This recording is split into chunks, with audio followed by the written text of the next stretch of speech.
104 megahertz. Welcome.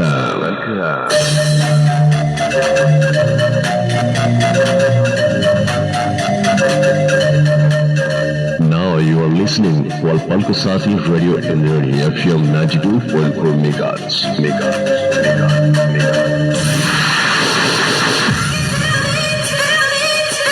Always with you.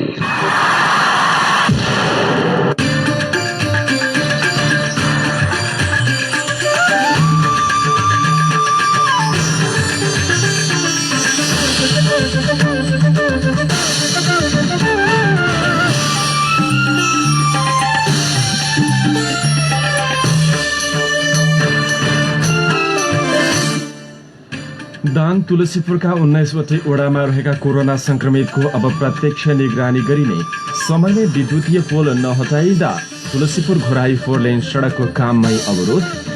Karnali प्रदेश सरकारको चालू आर्थिक वर्षको पहिलो चौमासिक प्रगति समीक्षा। पहिलो 4 महिनामा जम्मा 2% मात्र विकास बजेट खर्च। सगरमाथाको नयाँ उचाइ बढ्यो, अब 8,848.86 मिटर कायम। जग्गाको किता काठ खोल्ने सरकारको निर्णयमा सर्वोच्चको रोक। त्रिभुवन विश्वविद्यालयका आंशिक प्राध्यापकहरूद्वारा विश्वविद्यालयको कक्षा र परीक्षा बहिष्कार गर्ने घोषणा। कृषि सम्बन्धी 3 कानूनको विरोधमा प्रदर्शन गर्दै आएका किसानद्वारा आज भारत बन्द। बेलायतमा कोरोना विरुद्धको खोप दिन सुरु। 90 वर्षकी महिला पहिलो प्रयोगकर्ता। र फिफा विश्वकप फुटबल 2022 का लागि युरोपियन छनौटको ड्र सार्वजनिक।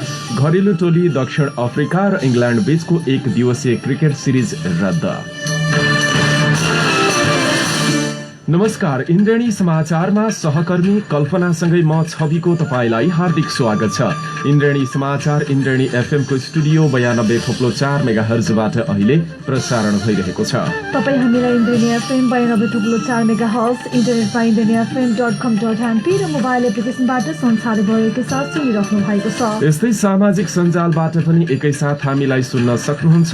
अहिलेसम्मको समाचारको सिलसिला प्रारम्भ गरौं अब मुख्य प्रसंगबाट। इन्द्रेणी समाचारमा प्रमुख समाचार विस्तार गर्नुभन्दा पहिले प्रधानमन्त्री केपी शर्मा ओलीले आज भएको सर्वदलीय बैठक मार्फत जनताको संघर्षबाट प्राप्त संघीय लोकतान्त्रिक गणतन्त्रको उपलब्धिको रक्षाका लागि सबै परिवर्तनकारी दल र शक्ति एकजुट हुन आह्वान गर्नुभएको सम्बन्धी विशेष समाचार। प्रधानमन्त्री केपी शर्मा ओलीले जनताको संघर्षबाट प्राप्त भएको संघीय लोकतान्त्रिक गणतन्त्रको उपलब्धिलाई रक्षा गर्न सबै परिवर्तनकारी दल र शक्ति एकजुट हुन विशेष आह्वान गर्नुभएको छ। संघीय संसदमा प्रतिनिधित्व गर्ने राष्ट्रिय दलहरूको सर्वदलीय बैठकमा प्रधानमन्त्री ओलीले नेताहरूलाई स्वागत गर्दै पछिल्ला दिनमा प्रतिगमनका नाममा भएका संविधान विरोधी र हिंसात्मक गतिविधि सह्य नहुने प्रश्न पार्नु भएको हो। प्रधानमन्त्री निवास बालुवाटारमा भएको बैठकमा कोभिड-19 विरुद्धको रोकथाम, लोकतान्त्रिक आन्दोलनबाट प्राप्त उपलब्धिको रक्षा, संविधान विरोधी गतिविधि लगायत विषयमा छलफल भएको प्रधानमन्त्रीका प्रेस सल्लाहकार सूर्य थापाले जानकारी दिनुभयो। सो अवसरमा प्रधानमन्त्रीले कोभिड-19 को रोकथाम र नियन्त्रणमा सरकारले गर्दै आएका काम बारेमा पनि ब्रिफिङ गर्नुभएको थियो। यस्तै प्रधानमन्त्री केपी शर्मा ओलीले बोलाउनु भएको सर्वदलीय बैठकमा प्रतिपक्षी दलका नेताहरूले सरकारका गलत कामको परिणाम स्वरूप सड़कमा असन्तुष्टि देखिएको बताउनु भएको छ। बैठकमा सहभागी हुनुभएका नेपाली कांग्रेसका नेताले वर्तमान सरकारले गरेका गलत कामहरूको असन्तुष्टि सड़कमा देखिएको बताउनुभयो। कांग्रेस सह महामन्त्री प्रकाश शरण महतले सरकारले गरेका गलत कामको परिणाम स्वरूप सड़कमा असन्तुष्टि देखिएको कुरा कांग्रेसले राखेको बताउनु भएको छ। प्रणाली र लोकतन्त्रको खराबी नभई सरकार सञ्चालन गर्नेहरूको खराबीले सड़कमा असन्तुष्टि देखिएको पनि नेताहरूले बताउनुभयो। यस्तै उहाँले सरकार सच्चिय र लोकतान्त्रिक पद्धतिको मर्म अनुसार काम गरेमा कुनै पनि विरोध प्रदर्शन नहुने कुरा राखेको पनि प्रश्न पार्नु भएको छ। यस्तै राष्ट्रिय प्रजातन्त्र पार्टी राप्रपाले राजावादीहरूको आन्दोलनमा नैतिक समर्थन रहेको प्रश्न पार्यो। बालुवाटारमा आज भएको सर्वदलीय बैठकमा संविधानप्रति समर्थन रहेको र राजावादीहरूको आन्दोलनमा नैतिक समर्थन रहेको राप्रपा नेता दीपक बोहराले बताउनुभयो। राजा सहितको लोकतन्त्र र हिन्दू राष्ट्रका विषयमा सर्वदलीय बैठक राखेर निर्णय गर्न माग पनि गरेको जानकारी दिनुभयो। पछिल्लो पटक राजावादीहरूले देशका विभिन्न शहरहरूमा चरणबद्ध रूपमा आन्दोलन गर्दै आएका छन्। आज भएको सर्वदलीय बैठकमा नेकपा अध्यक्ष पुष्पकमल दाहाल, प्रमुख प्रतिपक्षी नेपाली कांग्रेसका सभापति शेरबहादुर देउवा, उप प्रधानमन्त्री तथा विभिन्न दलका प्रमुख र प्रतिनिधिहरूको समेत सहभागिता रहेको थियो। तुलसीपुरका 19वटै ओडामा रहेका कोरोना संक्रमितको निगरानी गरिने भएको छ। तुलसीपुर उपमहानगरपालिकाको कार्यालयमा बसेको नगर स्तरीय विपद व्यवस्थापन समितिको बैठकले यस्तो निर्णय गरेको हो। सम्बन्धित ओडा अध्यक्षको नेतृत्वमा राजनीतिक दल र स्वास्थ्यकर्मीको संयुक्त टोलीले रेखदेख तथा अनुगमन गरेर त्यसको जानकारी उपमहानगरपालिकालाई गराउने निर्णय भएको छ। कोरोना संक्रमितको उपचारमा कठिनाई भइरहेको गुनासो आएपछि उपमहानगरपालिकाले यस्तो निर्णय गरेको हो। तुलसीपुरमा हालसम्म कोरोनाबाट 18 जनाको मृत्यु भइसकेको छ भने 763 जना संक्रमित हुनुभएको छ, जसमा सक्रिय संक्रमितको संख्या 89 जना रहनु भएको छ। हालसम्म 668 जना निको भइसक्नु भएको छ। 19वटा ओडा मध्ये 5, 6 र 7 नम्बर ओडामा संक्रमितको संख्या धेरै रहेको तुलसीपुर उपमहानगरपालिकाका कोभिड-19 फोकल पर्सन विमल केसीले जानकारी दिनुभएको छ। त्यसैगरी चट्याङको जोखिमबाट बच्नका लागि पनि गृह कार्य सुरु गरिने भएको छ। चट्याङबाट बच्नका लागि पहिलो चरणमा सामुदायिक विद्यालय, अस्पताल, सार्वजनिक स्थलमा जहाँ नागरिकको बढी भिडभाड हुने ठाउँमा अर्थिङको व्यवस्था र माटो परीक्षणका लागि काम गर्ने समेत निर्णय गरेको छ। यसका लागि USAID अन्तर्गत तयार नेपाललाई प्राविधिक र आर्थिक सहयोग माग्ने निर्णय समेत गरेको विपद व्यवस्थापन शाखा प्रमुख भीम प्रसाद खत्रीले जानकारी दिनुभएको छ। त्यसैगरी बाढीबाट बच्नका लागि साइरन यन्त्र, खोज तथा उद्धारका लागि आवश्यक पर्ने सामग्री नेपाल प्रहरी, सशस्त्र प्रहरी र नेपाली सेनालाई उपमहानगरपालिकाले उपलब्ध गराउने भएको छ।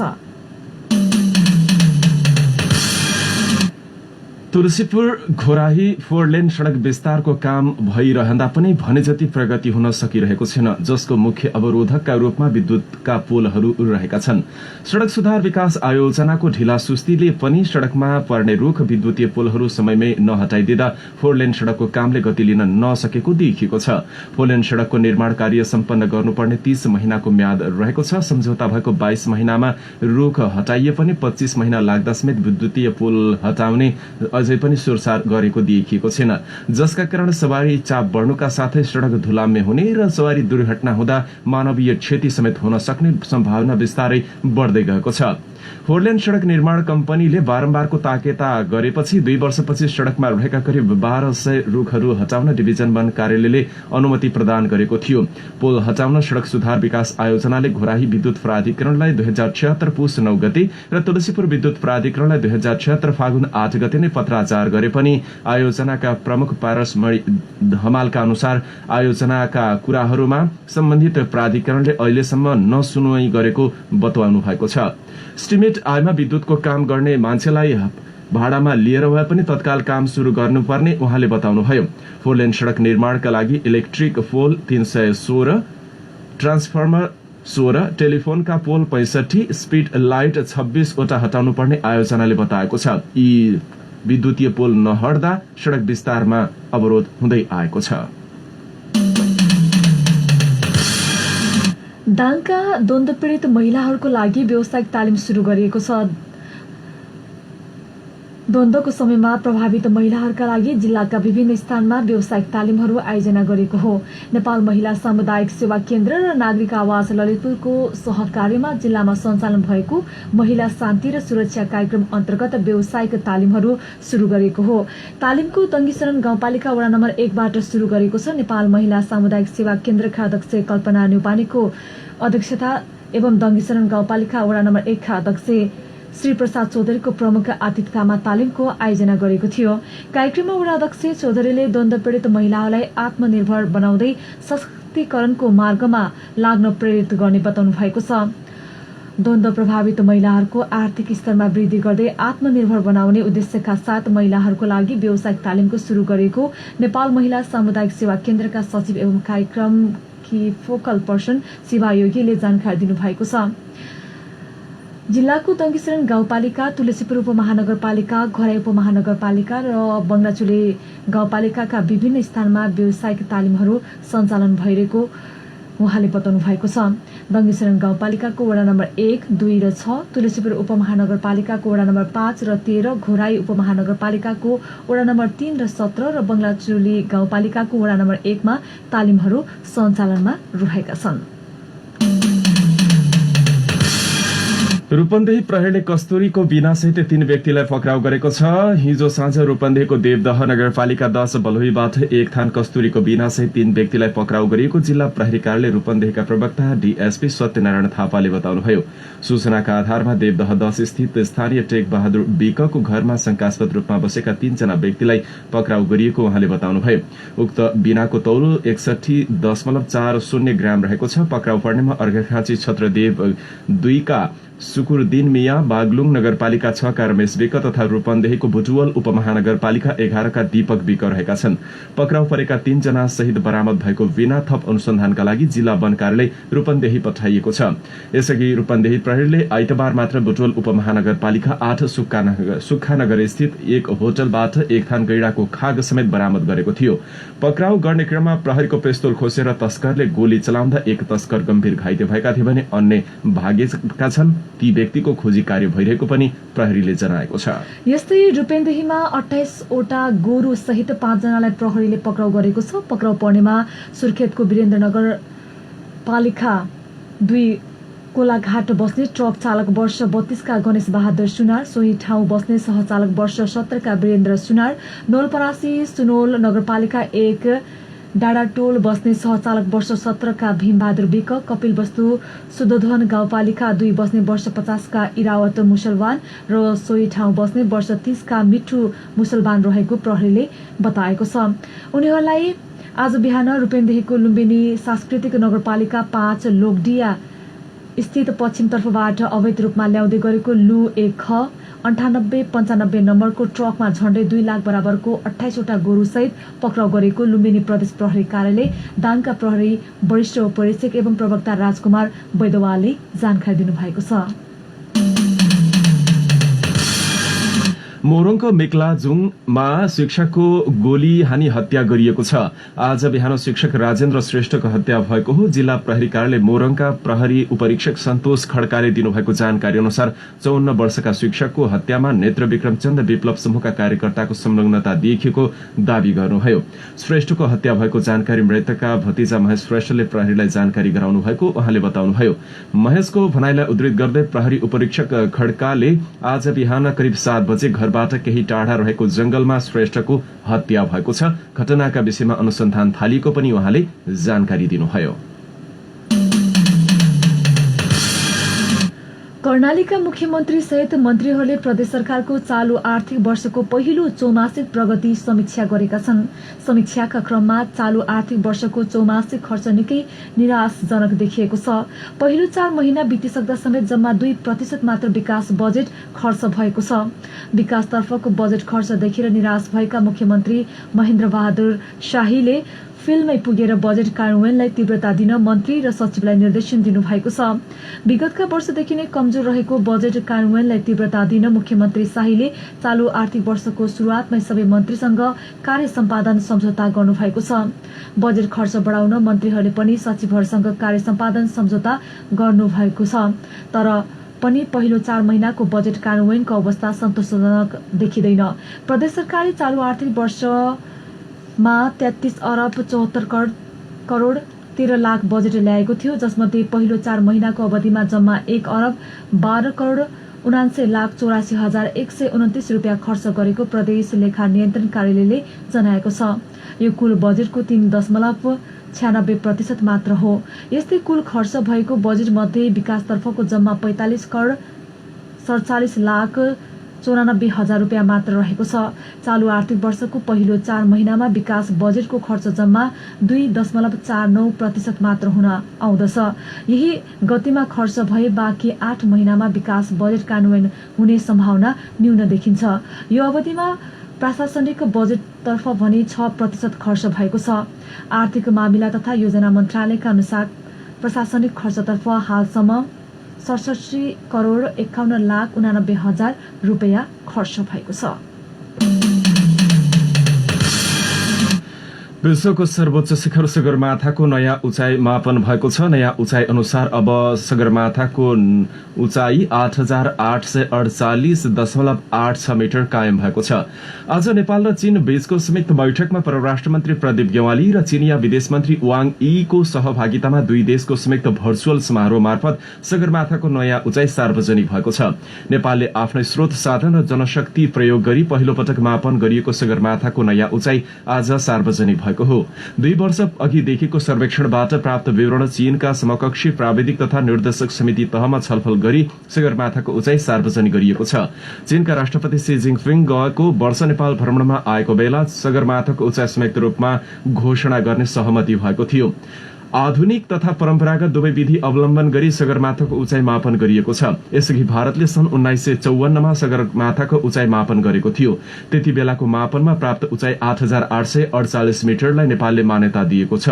सन् 1979 मा अमेरिकाले र सन् 2005 मा पनि चीन सरकारले सगरमाथाको उचाइ मापन गरेको थियो। अमेरिकाको मापनमा 8,850 मिटर उचाइ निस्किएको थियो भने चीनले गरेको मापनमा 8,844 मिटर थियो। चीनले गरेको मापनमा हिउँलाई घटाएर चट्टान भागको मात्र उचाइ लिएको थियो। यसपटक हिउँ सतह सहित सगरमाथाको मापन गरिएको छ। सर्वोच्च अदालतले जग्गाको किट्टा कार्ड खोल्ने सरकारको निर्णय विरुद्ध फैसला सुनाएको छ। आज प्रधान न्यायाधीश चोलेन्द्र शमशेर राणा र मनोज कुमार शर्माको संयुक्त इजलासले जग्गाको किट्टा कार्ड रोक्न माग गर्दै दायर रिटमा आज फैसला सुनाएको हो। खेतीयोग्य जग्गाको किट्टा कार्ड खोल्ने सरकारको निर्णय विरुद्ध अधिवक्ता सन्तोष भण्डारीले 2077 भदौ 28 गते रिट दायर गर्नुभएको थियो। भूमि व्यवस्था तथा गरिबी निवारण मन्त्रालयले गत भदौ 18 गते रोक्का रहेको जग्गाको किट्टा कार्ड खुलाउने निर्णय गरेको थियो। सो निर्णय उर्वर भूमि मास्ने योजनाका साथ आएको भन्दै रिटमा किट्टा कार्ड रोक्न माग गरेको थियो। सर्वोच्चले सो मागमा रिट जारी हुने फैसला सुनाएको हो। यसअघि भदौ 29 गते सर्वोच्च अदालतले किट्टा कार्ड खोल्ने मन्त्रालयको निर्णय कार्यान्वयन नगर्नु भन्दै अल्पकालीन अन्तरिम आदेश जारी गरेको थियो। 2073 सालमा तत्कालीन प्रधानमन्त्री शेरबहादुर देउवा नेतृत्वको सरकारले कृषियोग्य जमिन प्लटिङ हुने क्रम बढेको र जग्गाको खण्डीकरण अत्याधिक भएको भन्दै एउटा किट्टा जग्गा एक आर्थिक वर्षमा एक पटक मात्र टुक्राउन पाइने निर्णय गरेको थियो। कक्षा 1 देखि 10 सम्मका विद्यार्थीका लागि भन्दै ई क्लास नेपाल एप सार्वजनिक भएको छ। शिक्षा तथा मानव स्रोत विकास केन्द्रले निर्माण गरेको एप शिक्षा विज्ञान तथा प्रविधि मन्त्री गिरिराज मणि पोखरेलले आज सार्वजनिक गर्नुभएको छ। कोरोना भाइरस महामारीका बेला घरमै बसेर सुरक्षित तरिकाले सिकाइलाई निरन्तरता दिने उद्देश्यका साथ उक्त एप ल्याइएको केन्द्रले जनाएको छ। केन्द्रका महानिर्देशक वैकुण्ठ अर्यालले कक्षा 1 देखि 10 सम्मको स्वीकृत पाठ्यक्रम, पाठ्यपुस्तक, शिक्षक निर्देशिका र यसअघि निर्मित सिकाइ सामग्रीहरू समेटेर एप तयार पारिएको जानकारी दिनुभयो। उहाँका अनुसार एपमा यसअघि तयार पारिएका अनलाइन शैक्षिक सामग्री, युट्युब, ई बुक्स, पाठ्यक्रममा समेटिएका प्रत्येक पाठ विद्यार्थीले पढ्न सक्ने हुनेछ। त्रिभुवन विश्वविद्यालयका आंशिक प्राध्यापकहरूले विश्वविद्यालयको कक्षा र परीक्षा बहिष्कार गर्ने घोषणा गरेका छन्। समान कामको समान ज्याला हुनुपर्ने लगायतका माग राखेर आन्दोलनरत आंशिक प्राध्यापकहरूले त्रिवीले विद्यार्थीको भौतिक उपस्थितिमा सञ्चालन गर्न लागेको कक्षा बहिष्कार गर्ने र परीक्षामा सहभागी नहुने बताएको छ। त्रिवी आंशिक प्राध्यापक संघ केन्द्रीय कमिटिले आज पत्रकार सम्मेलन गरी पुस 2 गतेदेखि उपकुलपति कार्यालय केन्द्रित आन्दोलन गर्ने बताएको छ। पत्रकार सम्मेलनमा कमिटिका सह-अध्यक्ष राजन ढुङ्गानाले अब देशभरका आंशिक प्राध्यापकले उपकुलपति कार्यालयमा केन्द्रित भएर आन्दोलन गर्ने बताउनु भएको छ। दाङमा एक कोरोना संक्रमितको उपचारका क्रममा मृत्यु भएको छ। कोरोना विशेष अस्पताल बेल्जियममा उपचाररत दाङ घोराही उपमहानगरपालिका वडा नम्बर 14 का 66 वर्षीय पुरुषको उपचारका क्रममा मृत्यु भएको अस्पतालका व्यवस्थापक दुवर्ण ओलीले जानकारी दिनुभयो।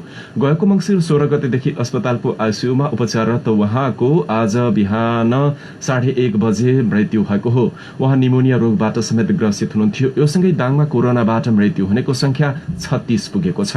यस्तै नेपालमा पछिल्लो 24 घण्टामा थप 1382 जना कोरोना संक्रमित थपिनु भएको छ। स्वास्थ्य तथा जनसंख्या मन्त्रालयका अनुसार पछिल्लो 24 घण्टामा 1382 जना कोरोना संक्रमित थपिनु भएको हो। यो सँगै नेपालमा कोरोना संक्रमितको संख्या 2,43,377 पुगेको छ। पछिल्लो 24 घण्टामा 1621 जना कोरोना संक्रमित संक्रमण मुक्त हुनु भएको छ। यो सँगै हालसम्म संक्रमण मुक्त हुनेको संख्या 2,29,054 पुगेको छ। हाल देशभर 12,686 जना सक्रिय संक्रमित रहनु भएको छ। पछिल्लो 24 घण्टामा 8,947 पीसीआर परीक्षण भएको छ। पछिल्लो 24 घण्टामा थप 23 जना कोरोना संक्रमितको मृत्यु भएको छ। यो सँगै नेपालमा कोरोना संक्रमणबाट मृत्यु हुनेको संख्या 1637 पुगेको छ। इन्द्रेणी समाचारमा अब केही अन्तर्राष्ट्रिय समाचार। कृषि सम्बन्धी 3 कानूनको विरोधमा प्रदर्शन गर्दै आएका किसानले आज भारत बन्द गरेका छन्। केन्द्र सरकारले किसान विरोधी र व्यावसायिक घरानालाई हित हुने कानून ल्याएको भन्दै तीनै कानून फिर्ता हुनुपर्ने माग गर्दै आएका कृषकले भारत बन्द आह्वान गरेका हुन्। पञ्जाब, हरियाणा सहितका किसान झण्डै 2 हप्तादेखि दिल्ली चलो आन्दोलन मार्फत राजधानी दिल्लीका विभिन्न सीमामा धरनामा बसेका छन्। उनीहरूलाई सरकारले दिल्ली प्रवेश गर्न दिएको छैन। अहिलेसम्म विभिन्न चरणमा भएका वार्तामा कुनै ठोस प्रगति भने देखिएको छैन। यही बीचमा कानूनको विरोधमा किसानहरूले भारत बन्द गरेका हुन्। किसानको भारत बन्दमा विभिन्न राजनीतिक दलले समेत ऐक्यबद्धता जनाएका छन्। कांग्रेस र वामपन्थी पार्टीहरूसहित क्षेत्रीय राजनीतिमा बलियो रहेका DMK, DRS, Sapa, Basapa, RJD, Shivsena, NCP, Akali Dal, AAP, JMM सहित कम्तीमा 24 राजनीतिक दलले भारत बन्दको समर्थन गरिरहेका छन्। बेलायतमा कोरोना विरुद्धको खोप दिन शुरू गरिएको छ। फाइजर बायोटेक कम्पनीले बनाएको खोप 90 वर्षकी महिलालाई दिएर शुरूआत गरेको बीबीसीले जनाएको छ। पहिलो खोप लगाउनु भएकी 90 वर्षीय महिला मार्गरेट केननले आफू कोरोना विरुद्धको खोप लगाउने पहिलो भाग्यमानी हुन पाएकोमा गर्व लागेको बताउनु भएको छ। फाइजर कम्पनीले बनाएको यो खोप उमेर ढल्किएका र कोरोनाको उच्च जोखिममा रहेका व्यक्तिलाई दिइनेछ। यो खोप लाखौं जनामा प्रयोग हुने बीबीसीले जनाएको छ। कोरोना विरुद्धको खोप आम नागरिकमा प्रयोगको लागि बेलायत पहिलो देश बनेको छ। इन्द्रेणी समाचारमा अब केही खेल समाचार। कतारमा सन् 2022 मा हुन लागेको फिफा विश्वकप फुटबलका लागि युरोपियन छनौटको ड्र सार्वजनिक भएको छ। यूईएफए ले गैराती समूह चरणको ड्र सार्वजनिक गरेको हो। युरोपका 55 देशलाई ड्र गरेर 10 समूहमा विभाजन गरिएको छ। सन् 2021 को मार्चबाट शुरू हुने छनौट खेलमा समूहको शीर्ष टिमले सिधै विश्वकपमा स्थान बनाउनेछन्।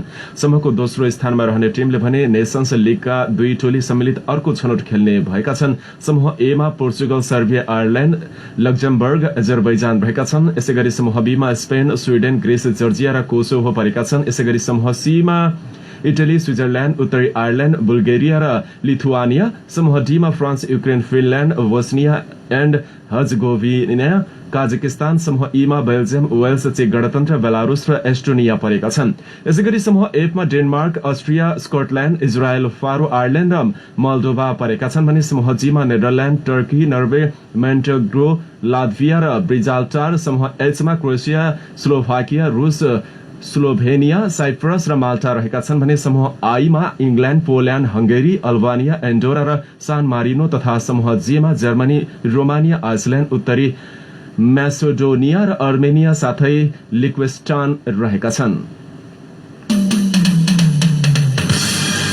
र घरेलु टोली दक्षिण अफ्रिका र इङ्ल्याण्ड बीचको 1 दिवसीय क्रिकेट सिरिज रद्द भएको छ। यसअघि कोरोनाका कारण 2 पटक रद्द भएको सिरिज नहुने भएको हो। दक्षिण अफ्रिका र इङ्ल्याण्ड दुवै देशका खेलाडीमा कोरोना संक्रमण देखिएपछि 3 खेलको 1 दिवसीय सिरिज रद्द गरेको क्रिकेट दक्षिण अफ्रिकाले जनाएको छ। इङ्ल्याण्डका 2 खेलाडी र दक्षिण अफ्रिकाका 1 खेलाडीमा कोरोना देखिएको थियो। त्यस्तै होटलका 2 कर्मचारीलाई पनि कोरोना पुष्टि भएपछि सिरिज रद्द गर्नु परेको थियो। दक्षिण अफ्रिका र इङ्ल्याण्ड बीचको T20 सिरिज पनि यसअघि नै सकिएको थियो।